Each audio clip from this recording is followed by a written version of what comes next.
देश का अंग्रेजी नाम इंडिया शब्द गुलामी की निशानी है। देश को मूल और प्रमाणिक नाम भारत से ही मान्यता दी जानी चाहिए।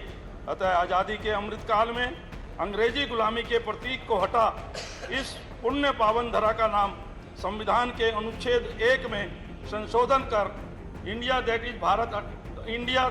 इज हटाकर भारत रखा जाए और भारत माता को दास्ता की इस नाम रूपी बेड़ियों से आज़ादी दी जाए। श्री नरेश बंसल। माननीय धन्यवाद सभापति जी। आदरणीय प्रधानमंत्री श्री नरेंद्र मोदी जी ने विगत 15 अगस्त को लाल किले से देश के नाम संबोधन में साफ कहा था कि दास्ता के प्रतीक चिन्हों से देश को मुक्ति दिलाना जरूरी है।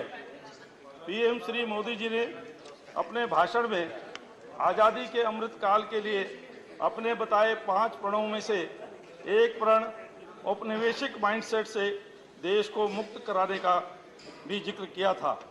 विगत 9 सालों में प्रधानमंत्री नरेंद्र मोदी जी ने अनेक कदम उठाए हैं, बल्कि कई मौक़ों पर उन्होंने औपनिवेशिक विरासत, औपनिवेशिक प्रतीक चिन्हों को हटाने और उसकी जगह परंपरागत भारतीय मूल्यों और सोच को लागू करने की वकालत की है। अंग्रेजों ने देश का नाम भारत से बदलकर इंडिया कर दिया।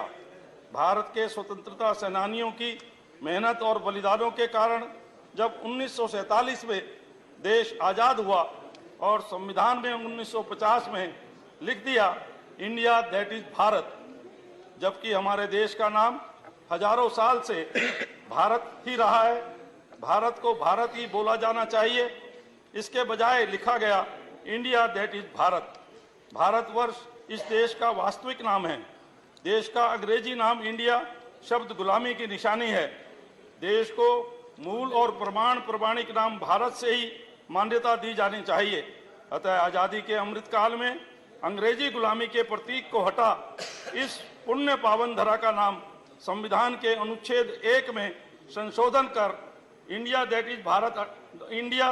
इज हटाकर भारत रखा जाए और भारत माता को दास्ता की इस नाम रूपी बेड़ियों से आज़ादी दी जाए। धन्यवाद।